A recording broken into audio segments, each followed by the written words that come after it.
네,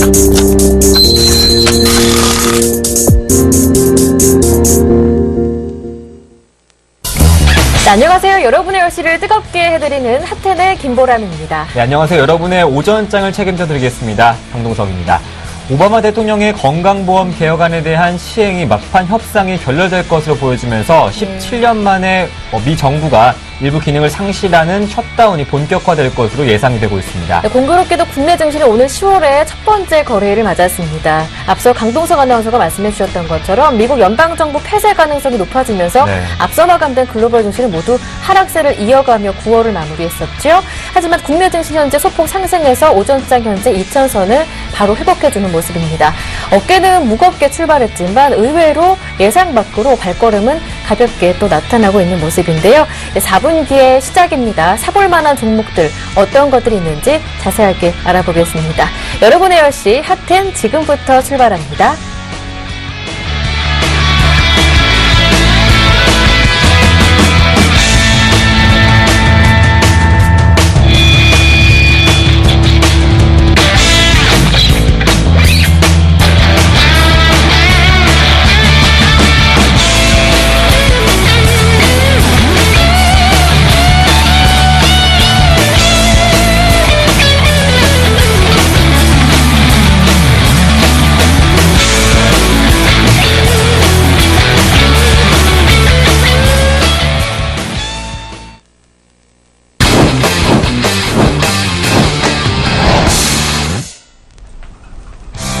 안녕하십니까, 정혜림입니다. 이 미국 연방정부 폐쇄를 의미하는 셧다운 공포에 글로벌 증시는 출렁이고 있는 가운데 국내 증시는 상승 출발을 했습니다. 이 코스피도 외국인과 기관의 동반 매수세로 2,000선을 회복을 했고요. 코스닥도 하락 출발을 하긴 했지만 금세 상승 반전한 모습입니다. 오전장 어떤 종목들이 주목을 받을지 탑10에서 따끈따끈한 종목들만 엄선해서 지금부터 전략까지 꼼꼼하게 세워드리겠습니다. 탑10 함께 보시죠.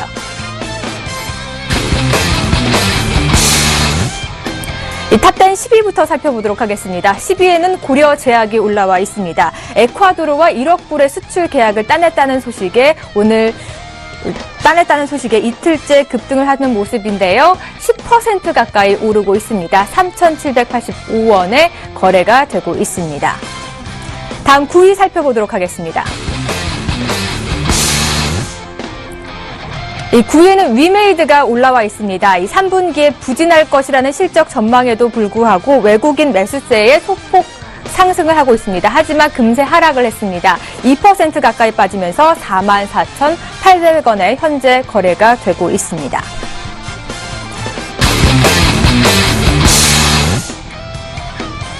네, 8위는 리바트가 올라와 있습니다. 이 8일째 사상 최고가를 경신하고 있는 모습입니다. 이 8일 연속 상승하며 최고가를 갈아치우고 있는데요. 이 범현 대가를 통한 성장 여력이 당초 기대치보다 더욱 높은 것으로 보인다고 평가가 되고 있습니다. 2분기부터 공급이 시작했고 4분기에 최대 수준에 달할 것으로 추정된다는 분석이 나오고 있습니다. 지금 3% 가까이 오르면서 9,000원 선에서 거래가 되고 있습니다.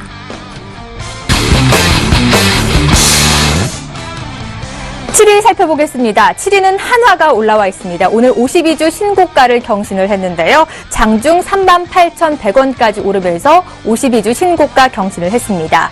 지난 23일부터 오늘까지 7거래일 연속 상승 흐름을 보이고 있는데요. 매수 창구에서는 외국계 증권사인 도이치증권이 이름을 올리고 있으면서 외국계 매수세가 꾸준히 유입되고 있습니다. 다음 6위 살펴보도록 하겠습니다. 6위는 크라운제가가 올라와 있습니다. 코스피 200 지수에 편입이 됐다는 소식에 상승 흐름 보이고 있습니다. 이 크라운제가는 법정 관리를 신청한 동향이 코스피 200 구성 종목에서 제외된 자리를 차지하게 됐는데요. 이 코스피 200 지수 편입에 상승 흐름 보이면서 2% 가까이 오르고 있습니다. 25만 원 선에서 현재 거래가 되고 있습니다.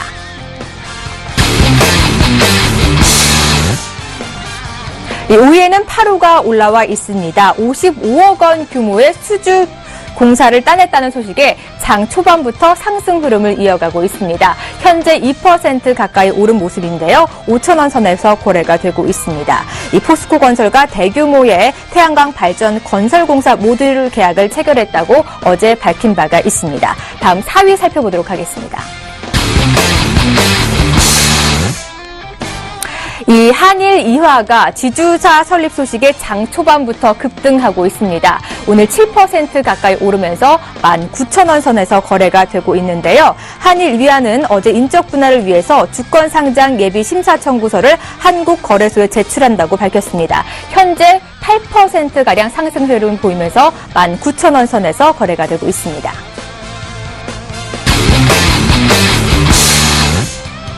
이 다음 3위 살펴보겠습니다. 3위는 이라이콤이 올라와 있습니다. 이 사상 최대 실적 기대감과 함께 태블릿 PC의 성장세가 잇따를 것이라는 전망이 나오면서 상승 흐름 보이고 있는데요. 0.5% 오르면서 17,800원에 거래가 되고 있습니다. 이 노트북 시장으로서의 진입도 기대가 되고요. 매출처 다변화에 따른 안정적 성장이 기대가 된다는 전망이 나오고 있습니다. 다음 2위 살펴보도록 하겠습니다. 2위는 호텔신라가 올라와 있습니다. 오늘부터 7일까지 중국 국경절 연휴를 맞아서 15만 명에 달하는 중국 관광객이 국내로 유입될 것으로 보이는데요.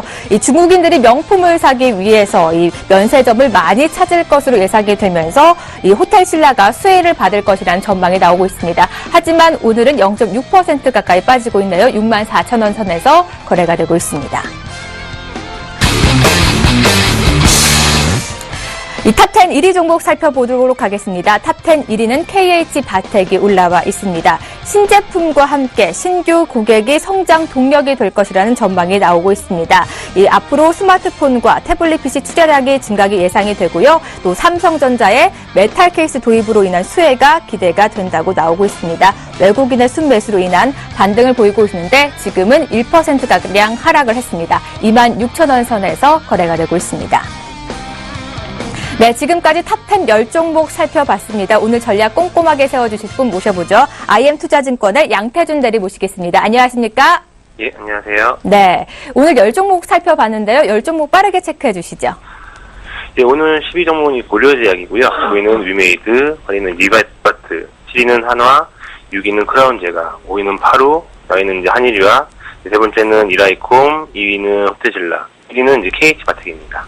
네, 이 12종목 살펴봤는데요. 어떤 종목들이 좀 마음이 가십니까? 우선은 지금 제가 이제 1, 2, 3위로 이제 뽑았던 KH바텍과 호텔신라, 이라이콤, 이제 그 세 종목이 이제 관심 종목으로 제가 이제 오늘 설명을 해드릴 종목입니다. 네, 세 종목 설명 좀 부탁드릴게요. 네, 우선 첫 번째로 설명드릴 종목은 KH바텍입니다. KH바텍은 휴대용 기기 내외장재 및 조립 모듈 전문 생산 기업으로서 삼성전자의 매출 비중이 가장 큰 기업이라고 할 수 있습니다. 우선 첫 번째 투자 포인트로 동사는 스마트폰 LCD 화면에 프레임을 만들고 있고 또 생산하는 것이 이제 마그네슘인데요. 중요한 것은 스마트폰 시장이 이제는 태블릿 PC로 옮겨가고 있다는 점입니다. 그만큼 화면 크기가 더 커지기 때문에 그에 들어가는 프레임 또한 커질 수밖에 없습니다. 3분기부터는 스마트폰과 태블릿 PC의 출하량이 더욱 증가할 것으로 보기 때문에 동사는 그에 따른 수혜를 볼 전망입니다. 하지만 중요한 투자 포인트는 두 번째입니다. 그것은 이제 삼성전자의 메탈 케이스 도입인데요. 지금까지 플라스틱 계열의 케이스는 금속에 비해 내구성이 낮고 고급스럽지 못하다고 평가를 받고 있습니다. 따라서 하이엔드 스마트폰 금속 사용이 늘어나고 있는데요. 이러한 추세는 당분간 유지될 것으로 전망이 되고 있습니다. 또한 삼성전자는 내년부터 일부 프라임 스마트폰에 메탈 케이스를 적용하고 이후 여러 모델로 확산을 할 예정인데요. 그동안 플라스틱 케이스만 고집해오던 삼성전자의 메탈 케이스 도입에 대한 언급은 KH바텍의 또 한 번의 큰 기회가 될 것으로 보고 있습니다.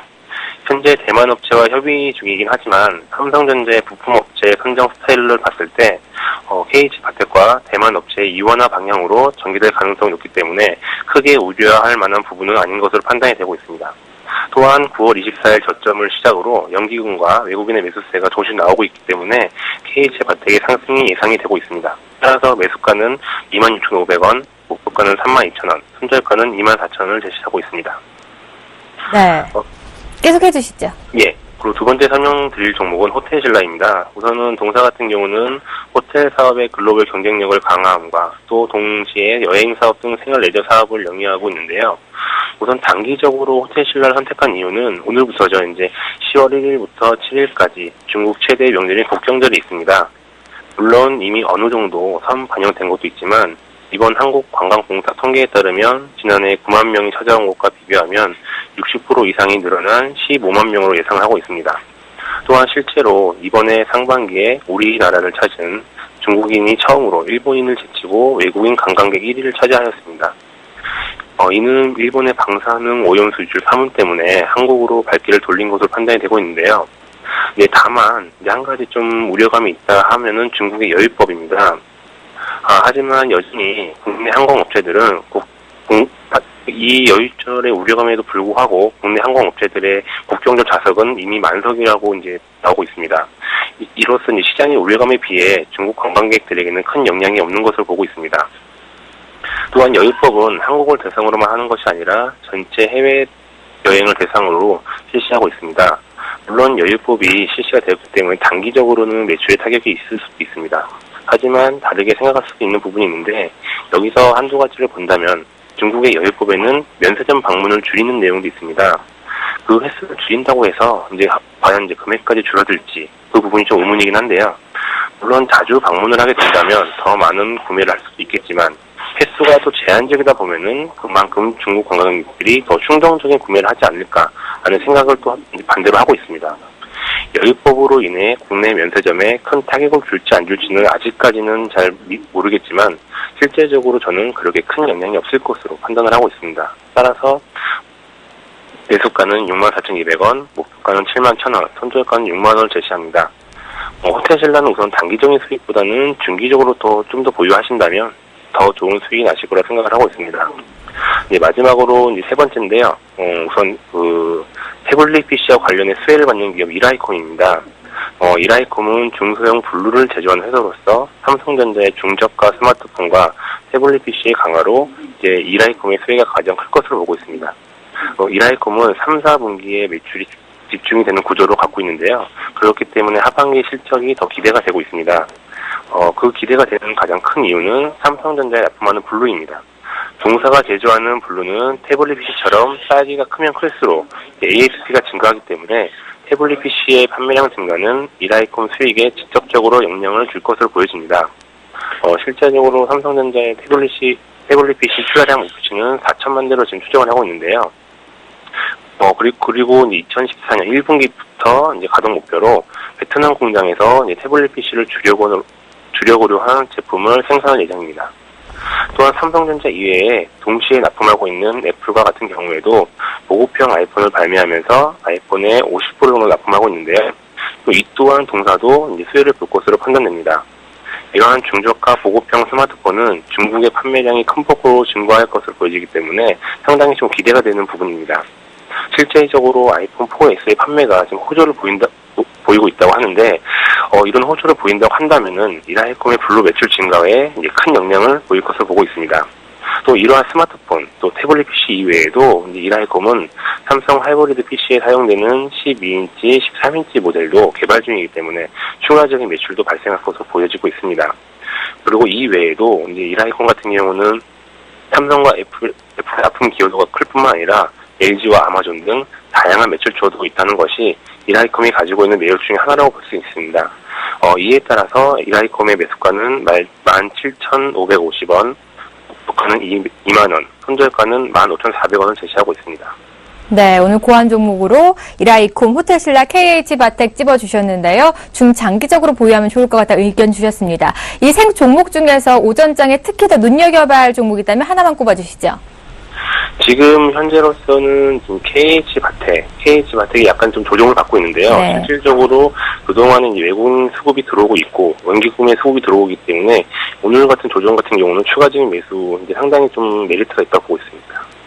네, KH바텍 조정을 받고 있지만 지금이 매수할 기점이라고 찝어주셨습니다. 지금까지 IM투자증권의 양태준 대리와 함께했습니다. 고맙습니다. 네, 감사합니다.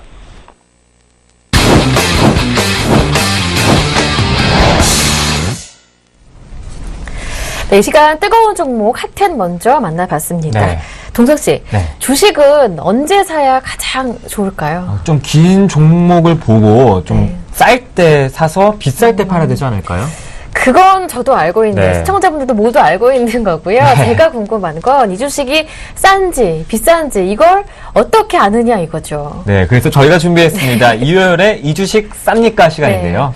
매주 화요일부터 금요일까지 이 시간에 마련할 코너입니다. 네. 시장에 핫한 이슈가 되는 종목들 가장 궁금하실 텐데 이 종목이 지금 투자 적기인지 아닌지 비싼지 안 싼지 한번 파헤쳐보는 시간 마련하고요. 네. 소외된 종목 가운데 또 우리가 찾아볼 수 있는 가치주까지 분석해보는 시간입니다. 샘플러스 이효열 멘토님과 함께 하는데요. 전화로 연결해 보겠습니다. 안녕하세요, 멘토님. 네, 안녕하십니까. 네. 앞으로 이 시간을 통해서 이제 이 주식 쌉니까 코너를 마련하시게 됐습니다. 투자자분들이 아마 제일 가려운 부분이 아닐까 싶어요. 이슈가 되는 핫한 종목들, 관심 있는 종목들이 지금이 싼지 안 싼지 이 부분일 텐데 이제 이 부분을 판단해 주실 분으로 모셨습니다. 앞으로의 마음가짐, 각오한 말씀 안 들어볼 수가 없을 것 같은데요. 네, 이제 새로운 코너로 진행하게 된 이효열 멘토입니다.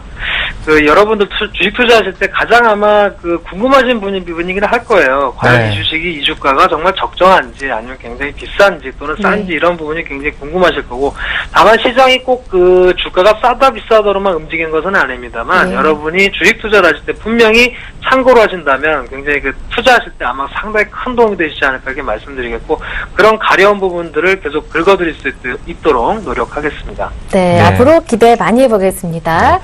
최근에 BDI 지수가 연중 최고치를 기록하면서 해운업에 대한 기대감을 불러일으키고 있습니다. 하지만 한진해운은 3분기 영업 손실이 1조 원 영업 적자를 전환할 것으로 보여지면서 최근에 외국인의 순매수로 10,000원을 돌파했다가 최근에 급락이 나오고 있는데요. 그렇다면 한진해운 지금 시점에서 가격적으로 접근할 수 있는 싼 가격이라 볼 수 있을까요? 굉장히 궁금하실 거예요. 특히나 네. 이제 이번 주 또 최근에 이제 이슈가 되는 그런 흐름인데요. 그동안의 한진해운은 9월 이후에 하신 것처럼 외국인의 매수 유입으로 인해서 굉장히 큰 폭의 상승을 이뤘습니다. 계속 추세적인 어떤 상승, 바닥권에서 굉장히 큰 폭의 10,000원 선까지도 가는 그런 상승을 보여줬다가 최근 며칠간의 큰 폭의 좀 조정을 보여주고 있습니다. 여러분이 판단하실 때 이렇습니다. 일단 한진해운이 올라가는 부분은 두 가지 요소들이 많이 작용합니다. 특히나 이제 해운업이기 때문에 운임 상승 부분. 그래서 최근에 이제 BDI 지수가 급등을 했죠. 이런 부분들이 이제 어떤 상승의 어떤 역할을 했다 이렇게 보여지고, 또 잘 아시겠습니다만은 조선업이 또 좋았어요. 조선업황이 호조를 보여주면서 굉장히 어떤 그런 기대감들을 많이 받고 올라갔는데, 여러분들이 이런 부분을 좀 아셔야 될 것 같습니다. 일단 재무제표를 한번 좀 보셔야 돼요. 투자를 하실 때는 항상 여러분들이 재무제표를 보시는 습관들을 가지시면 상당히 좋다 이렇게 말씀을 좀 드리겠습니다. 그래서 잠깐 한진해운의 재무제표를 보면 지금 한진해운의 시가총액, 전체적인 시장에서 판단하고 있는 시가총액을 좀 보시면 1조 원이 약간 넘습니다. 1조 한 1,000억 원 정도 되는 그런 부분인데요. 최근에 주가 자산 가치를 먼저 보죠. 우리가 이 주식이 싸냐 비싸냐를 볼 때 일단 첫 번째 여러분이 체크하실 거는 자산 가치입니다. 자산 가치를 보면 한진해운의 총 자본금은 지금 한 1조 한 3,000억 원 정도 됩니다. 그래서 그런 부분에서 본다면 일단은 좀 싸지 않을까 이렇게 볼 수도 있는데, 중요한 거는 여러분이 보실 때 부채 비율도 같이 보셔야 된다는 거예요. 그래서 부채를 보시면 지금 9조 원이 넘습니다. 거의 한 10조 원 가까이 되는 그런 굉장히 큰 부채 비율을 갖고 있어요. 그러니까 이런 기업들은 시장이 좀 불안할 때 특히나 좀 많이 빠지는 특성을 좀 갖고 있고요. 여러분이 사업을 하실 때 어떻습니까? 부채가 많으면 운용자금이 딸릴 수가 있어요. 부채가 많다 보면 그만큼 부채가 많다라는 거는 계속해서 현금 흐름이 좀 나아져야 되는데 계속 어떻게 보면 빚을 좀 빌린다고 볼 수 있습니다. 더군다나 한진해운의 경우는 2011년과 12년에 걸쳐서 큰 폭의 적자를 시현하고 있습니다. 올해 지금 상반기까지도 적자를 계속 유지하고 있는 그런 부분이거든요. 이런 부분이 나오면서 주가가 큰 폭으로 하락했다라는 부분입니다. 따라서 자산 가치로만 놓고 본다면 한진해운이 싸 보일 수는 있습니다만 지금 한진해운의 부채비 상당히 크고요. 말씀드렸다시피 실적에 대한 부분, 특히나 기대감을 많이 가졌습니다만 3분기 실적에 대한 부분도 우려감이 작용하면서 대체 하락하는 모습이다 이렇게 보시면 되겠고요. 특히나 자산가치상으로는 지금 적정 주가 정도로 평가할 수 있겠습니다만 부채 비율이 많기 때문에 또 실적이 좋지 않기 때문에 여러분들이 이 주식은 비싸다 이렇게 판단을 하셔야 될 것 같습니다. 다만 주가 흐름상으로 최근에 단기 급락이 좀 컸기 때문에 그런 부분에서는 단기 대응 정도는 가능합니다. 항상 여러분이 염두에 머릿속에 그 생각은 가지고 계셔야 되죠. 이 주식은 비쌀 수가 있구나 충분히. 왜? 부채 비율이 높고 실적이 상당히 우려감이 있다. 실적이 적자기 때문에 그런 부분을 감안한다면 자산 가치는 할인될 수밖에 없다. 여러분이 이렇게 판단하셔야 될 것 같습니다. 따라서 9,000원 이하에서의 단기 대응은 가능합니다만 역시 굉장히 조심스럽게 보셔라 이런 말씀을 드리고요. 9,000원 이하에서 단기 매수 일단은 뭐 가능할 수 있는 흐름입니다. 최근에 외국인들이 저점에서 좀 매수가 좀 들어오고 있긴 합니다만 좀 조심스럽게 하시고요. 확실히 반등이 확인될 때 매수하시고 목표가는 한 9,500원 정도로 잡으시면 좋은 대응이 되지 않을까 이렇게 말씀을 드리겠습니다. 네. 제가 이 코너 시작하면서 가장 첫 번째로 드린 질문이 바로 한진해운이었습니다. 네. 주가가 많이 내린다고 해서 무조건 싼 건 아니었군요. 일단 한진해운 지금 가격 많이 내렸습니다. 어제 8% 이상 내렸었죠. 하지만 9,000원 아래에서 매수할 수는 있겠지만 단기로만 대응이 가능하겠다. 지금 가격은 비싼 수준이다 말씀해 주셨습니다. 저는 이 종목이 궁금해요. 기아차 한번 여쭤보고 싶은데요. 기아차요? 현대차와 함께 잘 달려오다가 9월 들어서 기관 매매 동향이 좀 달라지면서 현대차의 주가의 방향이 조금 달라졌습니다. 현대차는 신고가 유지하는 패턴을 조금 보여주고 있는 상황이지만 기아차는 고점 부근에서 조금 내려온 모습이에요. 현재 가격 어떻게 보시는지요? 네, 기아차는 지금 굉장히 주가로 보시면 흐름으로 보시면 많이 올랐어요. 주가가 차트상에서 보시면 과거에 1, 2분기 정도 흐름에서 보면 5만 원 이하까지도 주가가 흘러갔다가 최근의 흐름을 보면 6만 원 이상으로 갔습니다. 굉장히 주가는 한 30% 정도가 올랐어요. 주가는 많이 올랐습니다만 여러분들이 비싸다고 생각을 아마 하실진 모르겠습니다. 그러나 여러분이 주가 판단은 그렇지가 않습니다. 주가가 높다 그래서 삼성전자가 비싸다 그래서 항상 고평가가 되는 것은 아니거든요. 기아차도 마찬가지입니다. 지금 6만 6천 원의 가격입니다만 자동차주회 같은 경우에는 실적이 굉장히 좋은 어떤 업종 중에 하나입니다. 특히나 올해도 실적의 어떤 모멘텀들이 나오면서 현대차와 더불어서 추세 상승을 해주고 있는 그런 기업이다 이렇게 아시면 되겠고요. 특히나 올해 같은 경우 얼마 전에도 이제 발표가 됐습니다만 현대기아차의 브랜드 가치가 상당히 늘어나고 있다는 점, 그리고 파업이 좀 조기에 종료되면서 실적 모멘텀으로 좀 부각이 될 수 있다는 점 상당히 매력적이고요. 일단 이 주식이 싼지 비싼지 잠깐 좀 보겠습니다. 일단은 기업 분석을 먼저 한번 해보겠어요. 일단 시가총액을 보면 기아차 같은 경우 26조 원의 시가총액을 좀 보여주고 있는 그런 상황입니다. 그런데 이 주식의 흐름을 잘 보시면 역시 우리나라 대표 기업답게 매출액을 보시면 꾸준히 늘어나고 있습니다. 2010년서부터 계속 큰 폭의 성장, 계속해서 매출이 늘어나는 부분, 더군다나 영업이익이나 당기순이익도 계속해서 성장해주는 모습을 보이면서 작년에 3조 8천억 원의 순이익을 기록을 했습니다. 굉장히 큰 부분이죠. PER 배수로 따진다면 10배가 안 되는, 그러니까 지금 6만 6천 원이라는 가격이 비싸게 보이지만 그렇지 않다라는 거죠. 충분히 순이익이 크고요. 더군다나 총 자본의 금액도 16조 원에 해당을 하고 있습니다. 충분히 탄탄하게. 그러니까 총 자산 규모로 본다면 30조 원이 넘는 그런 부분이고 부채 비율도 100% 이하로 안정되게 유지되고 있다는 부분이죠. 특히나 주목할 부분 ROE 부분이 되겠습니다. 내가 투자한 돈으로 얼마나 수익을 낼 수 있는지 하는 부분이 ROE인데요. 이 ROE가 무려 20%가 넘어가는 그런 우량주가 되겠습니다. 굉장히 쉽게 말하면 내가 1억 원을 투자하면 2천만 원 이상의 수익을 거둘 수 있다는 얘기예요. 지속적으로 순이익이 늘어나면서 자산 가치가 늘어날 수 있는 기업이다.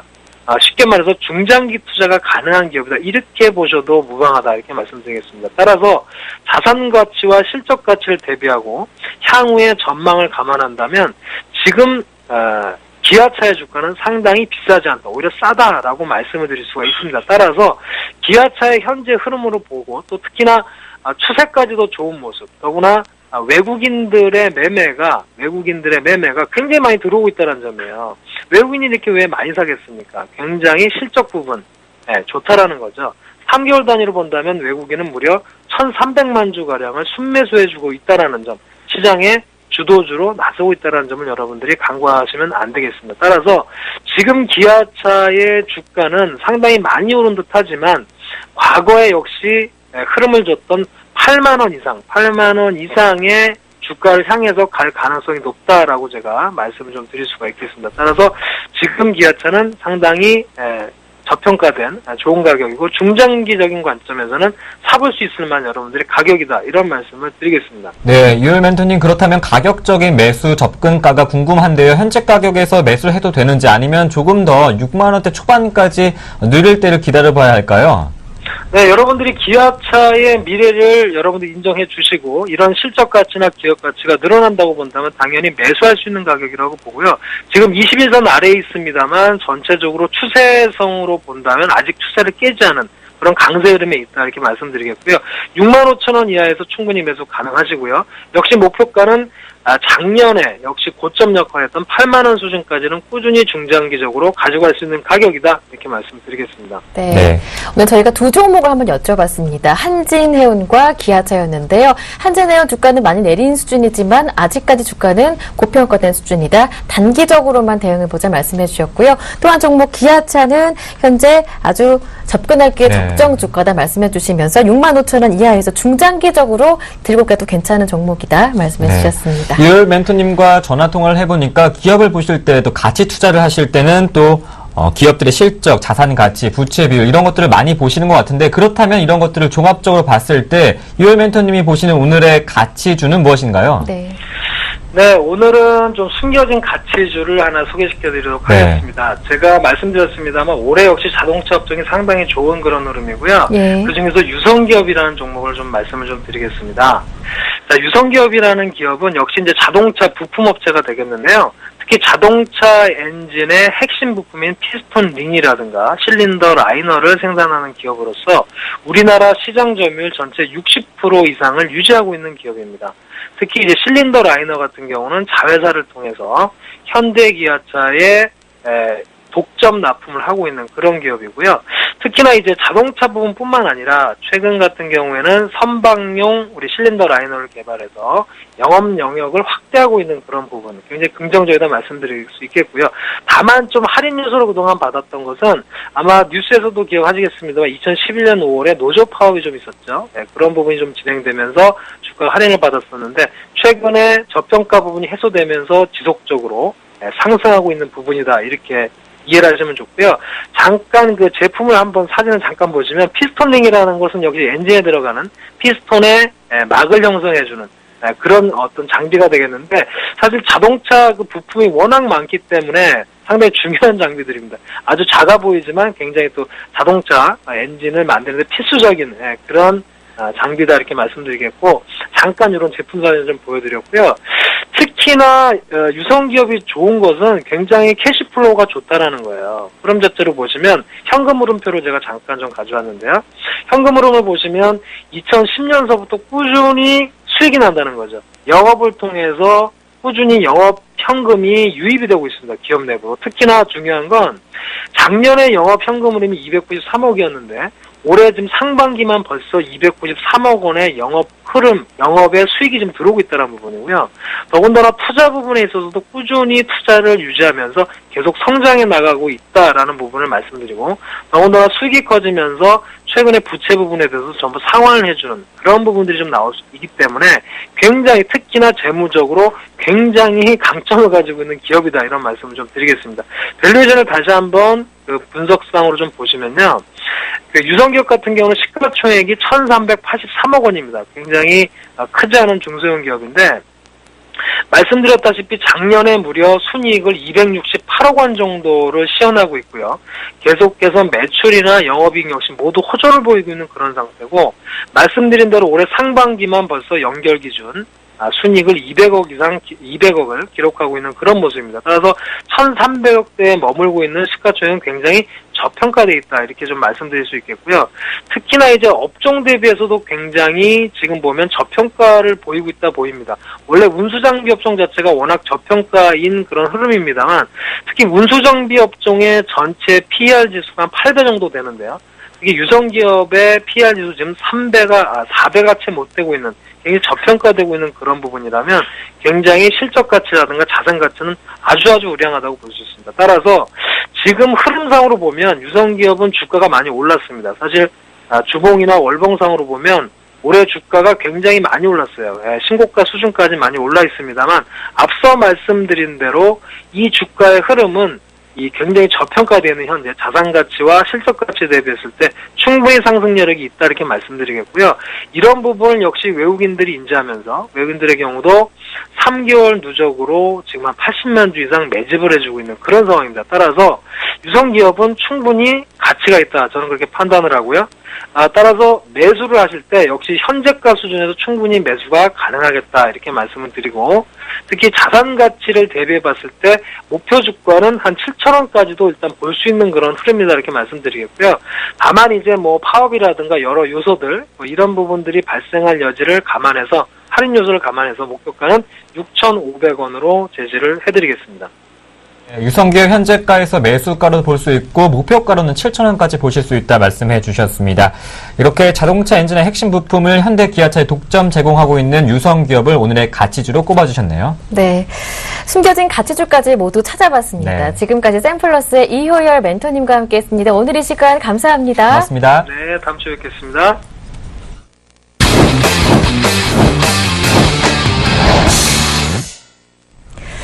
독석 씨, 가치 투자하면 어떤 게 가장 먼저 떠오르시나요? 가치 투자, 워렌 버핏 네. 정도 돼야지 가치 투자라고 할 수 있지 않을까요? 그런데 누구나 제대로만 알게 된다면 가치 투자 제대로 할 수가 있습니다. 그래서 네. 동석 씨처럼 이렇게 가치 투자 좀 어렵게 생각하시는 분들을 위해 이 시간 마련했습니다. 네, 그렇다면 저도 가치 투자만 하면 수익률을 50% 정도 낼 수 있을까요? 근데 그렇죠. 한 6개월 이상 좀 길게 본다면 50%뿐만이 아니라 2배죠. 100%까지 수익을 낼 수가 있겠죠. 네, 진정한 가치 투자는 무엇인지 여러분께 알려드리겠습니다. 네, 이분과 함께하면 여러분도 가치 투자 어려운 게 아닙니다. 네. 가치 투자 진득하게 위대하게. 오늘 이 시간 정동훈 전문가님 스튜디오에 나오셨습니다. 네. 안녕하세요. 네, 안녕하세요. 네, 가치 투자를 어려워하시는 분들 굉장히 많은데요. 쉽게 말해서 어떤 건지 개념부터 좀 정리할 필요가 있을 것 같아요. 가치 투자란 역시나 회사가 좋고 저평가된 기업을 싸게 사는 거다. 저는 이렇게 판단을 하고 있는데, 일각에서는, 실적이 저평가된, 그러니까 PER이 단순히 PER이 낮은 종목에 투자하는 것이 가치 투자다. 이렇게 말씀을 하시는데, 사실상 그 전 단계가 있습니다. 워렌 버핏이 네. 말한 내용이기도 한데, 가치 투자란 좋은 기업을 싸게 사는 것이다라고 이렇게 말을 했는데, 좋은 기업이라고 하면 역시나 해자가 있는 기업이 아닐까 저는 이렇게 판단을 하고 있습니다. 해자가 될 수 있는 사항은 정말 여러 가지가 있습니다. 진짜 수백 가지 자기 주관에 의해서 이것은 해자다, 해자가 아니다 이렇게 판단을 해야 되지만 해자가 될 수 있는 것은 정말 여러 가지가 있다고 생각하는데 예전에 이제 코카콜라에 대해서 좀 잠시 말씀을 드리도록 하겠습니다. 워렌 버핏이 뭐 코카콜라가 주가가 지금 많이 올랐지만 워렌 버핏 같은 경우 수십 년을 지금 투자한 종목입니다. 그렇지만 해자가 있고 아직까지 성장이 가능하다 이렇게 판단하면서 아직까지 팔고 있지 않는 종목이기도 한데 과연 해자가 어떤 것이냐. 코카콜라 예를 들어보면 코카콜라가 항상 잘 나갔던 그런 기업은 아닙니다. 항상 기업은 악재도 있고 호재가 도사리고 있습니다. 그렇기 때문에 뭐 악재를 딛고 오르는 것이 주가다 이런 말들도 있는데 옛날에 펩시가 나오고 여러 경쟁사 제품이 나왔을 때 소비자들은 경쟁사 제품을 한 번씩은 이용을 해봅니다. 그에 따라서 코카콜라의 순이익이 잠시 안 좋았을 때가 있었는데 그렇지만 이미 소비자들은 코카콜라란 이런 음료수의 음료수 맛에 이미 길들여져 있기 때문에 한 번은 다른 제품을 사용할 수 있지만 지속적으로 다른 제품, 그러니까 코카콜라가 아니면 뭐 펩시나 다른 음료수를 이용하기란 힘들 것이다. 한마디로 시장, 그러니까 소비자의 길들여진 이 코카콜라 맛, 이 맛 자체가 기업의 해자가 될 수 있는 거고, 다른 해자 같은 경우는 만약에 어떤 기업이 있는데 정부에서 그 기업을 밀어준다. 그럼 이거는 정말 강력한 해자가 될 수 있는 겁니다. 네. 몇 년 전, 그리고 최근에 들어서 이제 태양광 주식들이 굉장히 가파르게 오르고 있는데, 태양광 자체 기업 실적, 영업만으로는 사실상 성장하기 힘들었던 사업이 태양광이었습니다. 그런데 2010년, 2012년 태양광 주가 솔직히 OCI, 동양제철화학이었는데 OCI 같은 경우는 2만 원대부터 뭐 80만 원대까지 상승을 했었습니다. 그 이유가 아무래도 정부에서 보조금을 지원하는 이런 지원책이 글로벌적으로 지원책이 나왔기 때문에 아무래도 실적이 좋아졌다. 이러한 부분을 봤을 땐 정부의 지원책도 해자가 될 수 있다. 제가 말하고 싶은 것은 기업에 해자가 있는 좋은 기업이 주가가 싸졌을 때, 단기 악재나 뭐 중장기 악재로 싸졌을 때 싸게 접근하는 것이 가치 투자다 이렇게 정리해 드리고 싶습니다. 네. 예상할 수 있었던 얘기죠. 워렌 버핏과 코카콜라 이야기로 개념을 설명해 주셨는데요. 그렇다면 그 방법은 어떻게 되는 건지 좀 자세하게 듣고 싶어요. 오늘은 아무래도 여러 가지를 설명하기에는 좀 시간이 짧고 첫 시간이다 보니까 역시나 실적이 저평가된 종목이 대부분이 아는 가치 투자다 이렇게 말씀을 드리고 싶습니다. 제가 기업의 한 예를 드릴 텐데 임팩이라는 종목이 있습니다. 임팩은 뭐 자동차 케이블 등을 생산하는 기업인데 임팩의 기업 실적을 연간으로 잠시 보도록 하겠습니다. 임팩의 기업의 실적을 잠시 보면은 2011년도에 영업이익 110억 그리고 순이익 113억을 기록했고 2010년도에도 167억 그리고 130억 원을 기록을 했습니다. 그때 당시 임팩의 시가총액이 200억 원대였습니다. 한마디로 PER이 3배가 되지 않았거든요. 그런데 1, 2년 동안 주가는 오르지 못했습니다. 그런데 오랫동안 가지고 계신 분들이 최근에 자동차 부품주들이 특히 상승을 하면서 7,000원까지 오르면서 200%, 300% 수익률을 맛보신 분이 굉장히 많은데 이렇듯 1, 2년을 기다려서 수익률 300%다. 2년 기다려서 수익이 3배가 났다. 그러면은 투자하지 않을 분들은 없다. 이렇게 말씀을 드리면서 이런 임팩 같은 종목들이 시장의 뭐 성장성, 모멘텀 부각을 받지 못하고 있지만 실적이 꾸준하게 나오고 있는 종목이었습니다. 그런데 한번 시장의 성장성 부각을 받으면 밸류에이션 재평가로 인해서 급등하는 패턴을 그리는 게 이렇게 가치 투자 종목이 됩니다. 그렇기 때문에 최근에 자동차 부품주들이 특히 아직까지 가장 저평가된 섹터 중에 하나입니다. 그렇기 때문에 최근에 자동차 완성차 업체가 강한 이 시장에서 자동차 부품주들의 흐름이 굉장히 좋은데 이렇듯 실적이 꾸준하게 나오면서 저평가된 종목은 언제든지 그 시장의 부각을 받을 때쯤에 급등할 수 있는 패턴을 그리기 때문에 이런 실적 저평가된 종목들이 가치 투자에 조금 적합한 종목이 아닌가 이렇게 판단하고 있습니다. 네, 기업에 해자가 있어야지 좋은 기업이다, 실적이 좋아야 한다 이런 말씀을 해주셨는데 그래도 정동훈 전문가님이 종목을 선정할 때 이것은 꼭 봐야 한다 이런 게 있을 것 같은데요. 역시나 저 PBR 그리고 저퍼 종목입니다. 네. 저퍼라고 하면 방금 전에 말씀드렸던 임팩 같은 경우가 몇 년 전에는 PER이 연간 PER이 2배, 3배 높아봐야 4배가 되지 않았습니다. 그렇지만 이제 주가가 올라와서 이제 5배 이상으로 올라온 상태입니다. 그런데 자동차 부품주가 최근 장세에서 PER 5배가 적정 밸류냐? 저는 그렇게 생각하지 않습니다. 그렇기 때문에 현재 자동차 부품주에서 PER 5배가 되지 않는 종목은 7배나 8배까지 상승할 가능성이 있다.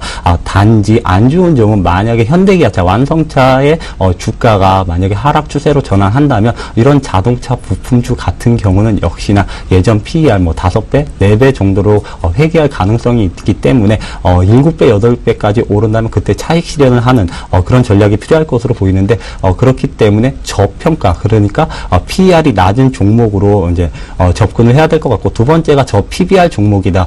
PBR이라는 건 주당 순자산 가치를 이렇게 일컬어는 말인데 아무래 한 주당 얼마의 가치가 있느냐. 그러니까 지금 만약에 임팩의 뭐 자산 가치 뭐 땅의 가치 그리고 기계의 가치 뭐 이런 아무도 모르는 기술적 이런 기술적 가치가 전부 계산을 해봤을 때 PBR이 1이 되지 않는 기업이라면 이건 정말 싸다 이렇게 말씀을 드릴 수가 있습니다. PBR이 1이 안 되는 기업 같은 경우는 지금 임팩이 5,630원인데 정말 상패를 제껴서 회사를 부도를 낸 다음에 회사를 해체한다. 그러면은 주당 7,000원, 8,000원 이렇게까지 받을 수 있는 게 저 PBR 종목입니다. 그렇기 때문에 저 PBR 종목이라면 언제든지 가치 투자를 할 수 있는 종목이다 이렇게 설명드리겠습니다. 네, 저퍼 종목 그리고 저 PBR 종목 선정 기준까지 들어봤는데요. 그렇다면 가치 투자를 이제 시작함에 있어서 우리가 이것만은 조금 피하자, 이것만은 지켜주자, 주의해야 할 사항이 있다면 어떤 것들 짚어주시겠습니까? 순이익에 너무 집착하지 말라 이렇게 말씀을 드리고 싶습니다. 단순히 PER만 보시는 분들은 순이익에 의해서 PER이 산정이 되기 때문에 PER이 낮다고 해서 이렇게 접근하시는 분들도 많은데 사실상 기업이 어느 정도 영업을 잘했고 회사가 어느 정도 좋아지는지를 판가름하려면 영업이익을 봐야 됩니다. 순이익은 일시적 이익이 아무래도 순이익에 영향을 미치고 있기 때문에 순이익만 봐서는 기업을 조금 어려워하실 수도 있기 때문에 역시나 영업이익 단에서 좀 중요하게 봐야 된다 이렇게 말씀을 드리고 싶은데 여기도 또 한 가지 예를 한번 드리도록 하겠습니다. 제가 좋아하는 기업 중에 이제 테크윙이라는 있는 기업이 있습니다. 테크인, 제가 뭐 가치 투자 맨 처음에 설명을 드릴 때 해자가 있어야 된다 이렇게 말씀을 드렸는데 테크인 같은 경우는 핸들러 제조업체인데 전 세계 1위 기업입니다. 그런데 전 세계 1위 기업인데 삼성전자를 제외하고 전 세계 모든 반도체 업체에 핸들러를 납품하고 있다. 만약에 삼성전자마저 테크인의 핸들러를 쓴다면 테크인 같은 경우는 강력한 모멘텀을 타고 솔직히 주가가 급등할 수 있는 그런 기업입니다. 그런데 테크인 같은 경우는 1분기, 2분기 실적이 그러니까 당기순이익이 굉장히 안 좋았습니다. 영업이익 대비 영업이익이 뭐 2분기 같은 경우는 30억이 나왔는데 당기순이익이 8억 정도가 나왔습니다. 그리고 1분기 같은 경우는 영업이익이 20억이 나왔는데 당기순이익이 마이너스 21억이 나왔습니다. 다른 비용이 들어간 게 아닙니다. 지금 아무래도 테크인 같은 경우는 해외 수출을 많이 하는 기업이기 때문에 뭐 파생 투자도 했고 뭐 해지를 위해서 그런 부분을 투자를 했는데 환율이 예전에 1분기, 2분기 때 급등함에 따라서 환차손이 한 50억에서 60억이 발생했습니다. 평가이익입니다. 한마디로 환율이 다시 하락한다면 다시 평가 환입이 됩니다. 지금 그 부분 때문에 8천원까지 갔다가 6천원 미만대로 떨어졌는데 제가 단순히 계산을 해봤는데 3분기에 환차손, 그러니까 환차손에 60억이 있었는데 3분기에 다시 차입이 되는 게 환산이익이 거의 70억에서 80억이 다시 이익으로 다시 환입되는 부분이 있습니다. 이렇기 때문에 당기순이익은 일시적 이용, 비용 처리 이 부분에 의해서 많이 변동이 크기 때문에 역시나 영업이익과 당기순이익이 얼마나 차이 나는가, 당기순이익의 일시적 비용이 얼마만큼 영향을 미쳤는가를 조금 파악하시면서 저 PER 종목을 고르는 게 가치 투자다 이렇게 설명드리겠습니다. 네, 가치 투자에 대해서 관심 있는 분들이 참 좋으실 것 같은데요. 영업이익을 순이익보다 좀 더 눈여겨봐야 된다 말씀하셨습니다. 그렇다면 정동훈 전문가님, 왜 가치 투자를 해야 되고 가치 투자의 장점은 무엇이 있을까요? 역시나 지금 방송을 보시는 분들은 뭐 전문 투자자가 아니라 개인 투자자 분들이 대부분이실 텐데 가치 투자를 하면 마음이 편하다, 저는 이렇게 말씀을 드리겠습니다. 좋은 기업의 주가가 싸졌을 때 샀다. 그러면 주가는 더 이상 빠지기는 힘들다, 이렇게 판단이 되고 있습니다. 그렇기 때문에 자기 본업에 열중하면서 언제든지 1년, 2년 기다리면서 주가 수익이 200%, 뭐 300% 났을 때 안정적으로 팔 수 있는 게 가치 투자라고 생각하는데 최근에 전기차 테마가 뭐 광풍이 불고 있다 이렇게 설명을 드리고 싶습니다. 어제까지 좀 급등을 했던 상한가를 기록했던 제가 코디에스라는 종목을 잠깐 설명을 해드리도록 하겠습니다. 코디에스 같은 경우는 지지난주까지만 하더라도 3,000원 초반대의 주식이 오늘까지 해서 6,400원까지 고점에 올라온 상태입니다. 단기에 100%에 올랐습니다. 이 단기에 100%라는 수익률에 현혹돼서 개인 투자자 분들은 솔직히 코디에스를 올랐을 때 이렇게 매수하는 분들이 굉장히 많습니다.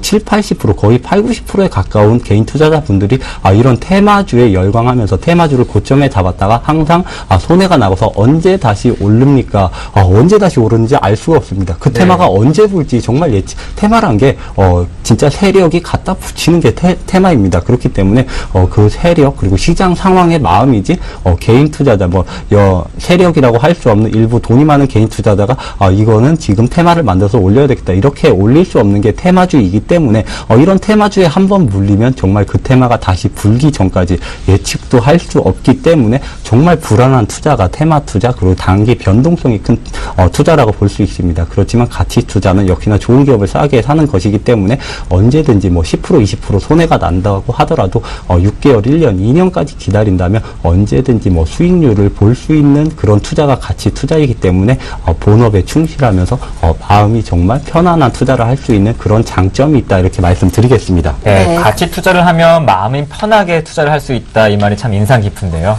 네, 정동훈 전문가님과 함께 가치 투자가 무엇인지 자세하게 심도 있는 대화 나눠봤습니다. 네, 그렇다면 오늘 가지고 오신 종목은 어떤 종목이신지 가치 투자의 끝판왕 종목이라 볼 수 있을까요? 아직까지는 뭐 끝판왕이라고 설명드리기는 좀 뭐하고. 첫 시간부터. 예, 그렇습니다.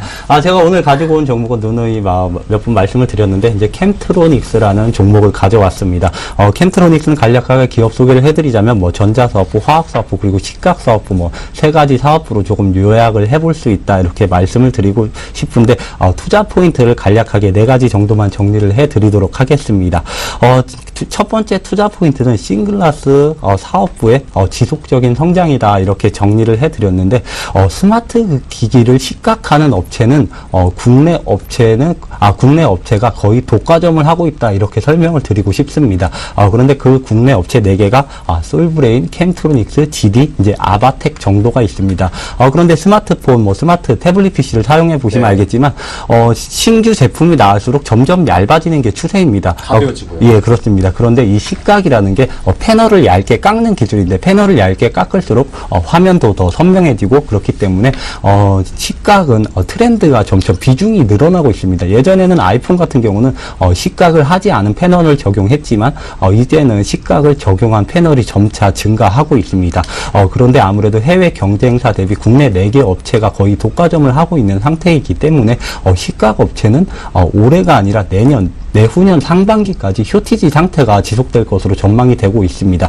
그렇기 때문에 아무래도 이런 쇼티지 상태를 감안해 본다면은 캠트로닉스 같은 시각 업체가 꾸준히 실적이 좋아질 것으로 전망이 되고 있는데 이에 걸맞춰서 캠트로닉스 같은 경우는 올해 상반기에 캐파 증설을 했습니다. 공장 증설을 완료했었는데 지금 기존 3개 라인에서 6개 라인으로 증설을 한 상태입니다. 6개 라인으로 증설한 상태인데도 아직까지도 공급 부족 상태에 있는 상태입니다. 그렇기 때문에 캠트로닉스는 증설 부분이 내년에 온기로 반영된다면 실적이 정말 좋아질 것이다. 이러한 부분으로 봤을 때 캠트로닉스는 해외 경쟁사 대비 국내 4개 업체가 잡고 있는 시각 부분, 해자가 있는 기업의 실적도 좋아지고 있다. 그리고 IT 산업에 대해서 부정적으로 얘기하시는 분들도 많은데 삼성전자가 현재 PER 기준으로 8배가 되지 않습니다. 삼성전자가 여기에서 영업이익이 꺾이느냐? 기존에 3분기, 2분기 영업이익을 사실상 국내 외국계 증권사에서 너무 높게 잡았던 게 저는 잘못이라고 생각을 하는데 현재 기준으로 본다면 더 이상 영업이익 실적이 하향 조정되지 않는다면 언젠가 지금 악재가 대두돼서 삼성전자의 주가가 하락한 상태이지만 이런 악재가 해소되는 시기에는 다시 밸류에이션 재평가로 인해서 삼성전자와 관련 스마트폰 부품주들이 크게 상승할 날이 다시 온다 이렇게 말씀을 드리겠습니다. 그리고 이제 두 번째 투자 포인트가 2013년도 사상 최대 실적이다 이렇게 정리를 해왔는데 IFRS 연결 기준으로 해서 올해는 매출액이 3,300억 원 그리고 영업이익이 300억 원, 순이익이 260억 원 정도로 전망이 되고 있습니다. 이는 전년 대비해서 영업이익 기준으로 해서 거의 100%가량이 증가하는 수준인데 3분기에 사실상 3분기에 캠트로닉스가 주가가 많이 오를 것이다 저는 이렇게 생각을 하고 있지는 않습니다. 기존에 3분기 영업이익 가이던스가 90억에서 100억 수준이었습니다. 그런데 제가 회사 탐방을 다녀왔지만 3분기에 영업이익이 80억 원 수준으로 나올 것으로 전망이 되고 있습니다. 그 이유를 살펴보니까 신규 증설한 3개 라인의 수율이 회사 예상보다 크게 올라오지 않았습니다. 회사에서 말하기로는 수율이 지금 30%에서 40%밖에 되지 않습니다. 그렇지만 언제든지 공장을 돌린다면 회사 수율은 높아지기 때문에 3분기에 저조한 실적 그리고 4분기에는 또 사상 최대 실적 영업이익 기준으로 사상 최대 실적 100억 원을 기록할 것으로 전망이 되고 있기 때문에 역시나 3분기 실적 발표 때쯤에 저가로 잡아가는 전략이 필요할 것으로 전망이 됩니다. 그리고 세 번째가 2014년도 사상 최대 실적 갱신과 그리고 EMC 모멘텀이다 이렇게 정리해 드리겠는데 2014년도 그러니까 시각 부분에서 수율이 정상화되고 온기로 실적에 반영된다면 2014년에는 지금 제가 2013년 영업이익을 연간 300억 수준으로 잡아왔는데 최소한 400억 원 이상이 될 것으로 전망이 되고 있습니다. 보수적으로 잡은 수치인데 정상적으로 나온다면 영업이익 500억 원도 기대할 수 있는 이런 수치이기 때문에 2014년도 사상 최대 실적이 전망이 되고 또 하나가 EMC 모멘텀이다 이렇게 말씀을 드리고 싶은데 EMC는 자성 차폐 소재다 이렇게 설명을 드리겠는데 사용되는 부분이 NFC 그리고 무선 충전 그리고 디지타이저 이거 세 부분에 모두 사용될 수 있는 소재입니다.